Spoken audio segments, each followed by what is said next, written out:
Hey kids, this is Amy Kalinchuk of CraftyRevolution.com. I'm making liquid soap today. I got my soap pot here on the stove ready to go. Let's have a look inside. The oils are melty. I've got the temperature there, you can see, just below medium. I got coconut oil in here and some avocado and jojoba oil.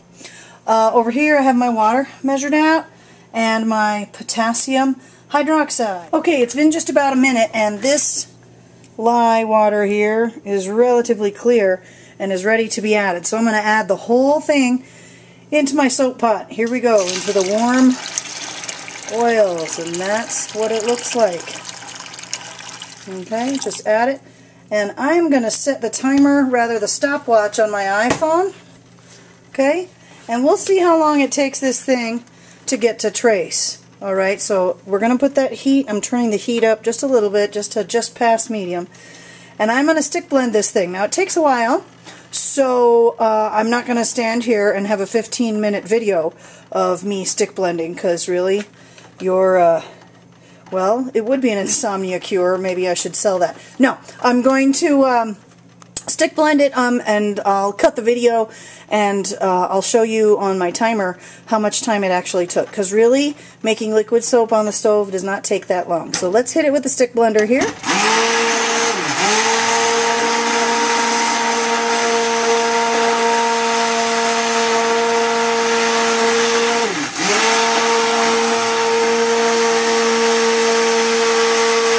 Now, if you've never made liquid soap before and you've only made bar soap, you might be thinking, why isn't that tracing up fast? This potassium hydroxide, it just doesn't want to trace up as fast as sodium hydroxide does. And that's why it takes so long. You'd think this is thickening up, but it isn't. You've got to stick blend this thing until your stick blender literally goes wing, and it doesn't blend anything anymore. It's got to be that thick. Alright, here I'm going to hit it again.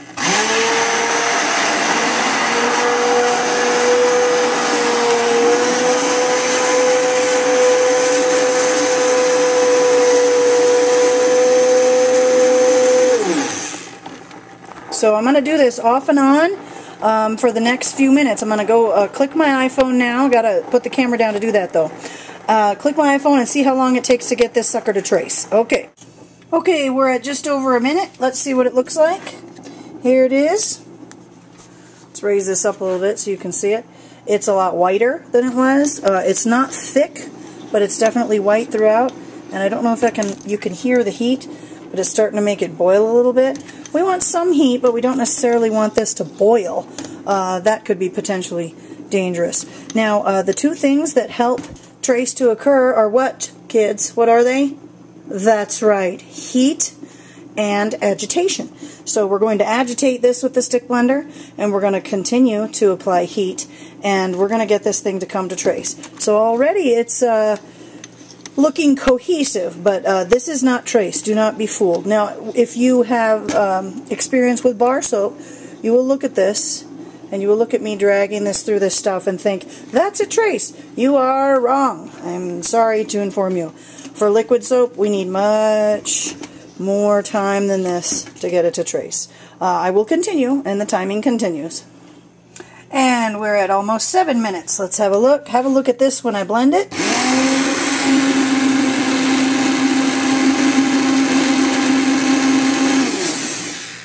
Can you see that happening? We're getting there now, okay? This is getting to a thicker trace. If I tilt it a little and let it come up, watch what happens.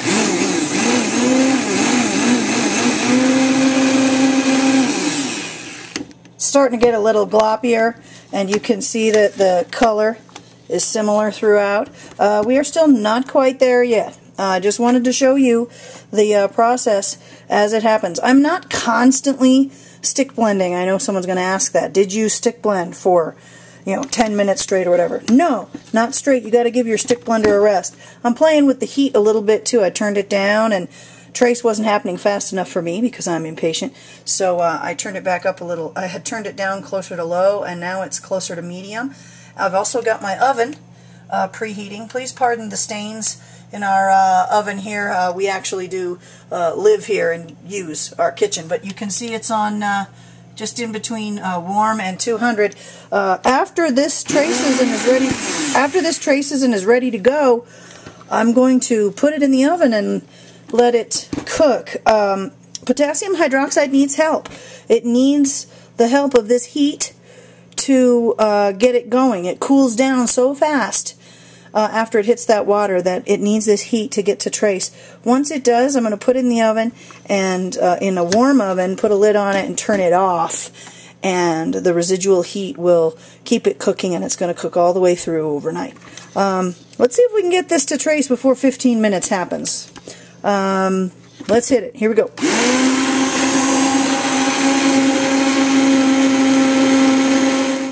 Here we are, just over 12 minutes, and thicker and thicker and thicker. You can see that it's boiling. I've turned the heat closer up to medium to speed this along because, again, I'm just impatient and I want to get this thing in the oven. I have other things to do in my life. Let's have a look at the stick blending. You can see how thick it's getting.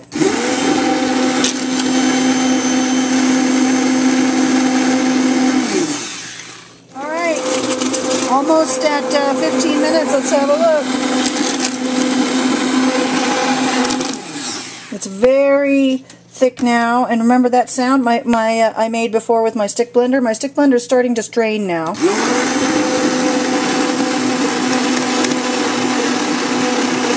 But it's not quite at the point where it's not doing any good. So I'm gonna keep going. Maybe 20 minutes. Maybe 20 minutes is all it takes. Let's find out. I'm gonna keep going here. And I just splashed it up like that for you, just so you can see how thick it is. Here we go. Okay, I don't recommend doing that. I'm just doing it for your benefit so you can see how thick it is, how thick this trace is. Of course, I do not recommend splashing hot liquid soap base, essentially. No. Not only will any boiling liquid hurt, but this shit is caustic, right? So be careful, kids. Hard to tell in this video. I can see it's almost starting to gel. You can start to see that it's getting very close. And there's the sound. Did you hear that? I'm making no progress here. Listen. When the stick blender makes that sound, where it's like, ugh, it's not doing anything. And I don't know if you can see.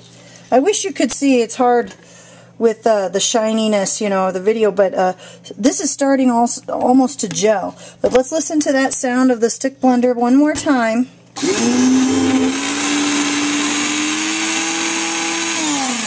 That means it's not moving anything anymore. This stuff is too thick.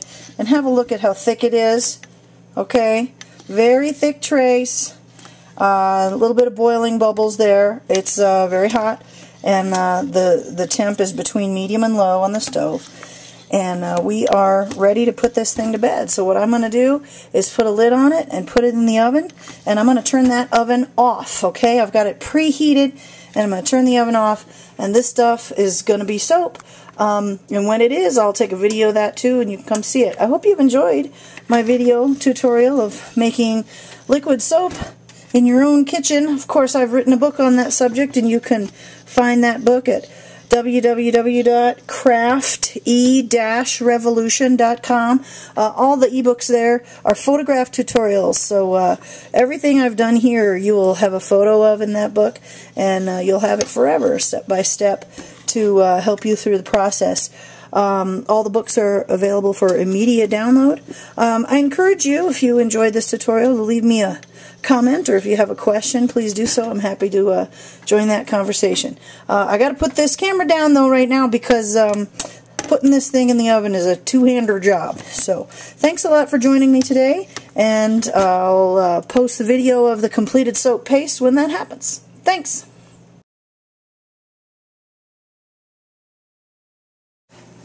I almost forgot. Here we are at 1929 when the stick blender was making that wee sound. It was about at, I don't know, 17 minutes. So just over 15 minutes. Not a lot of time to make this stuff.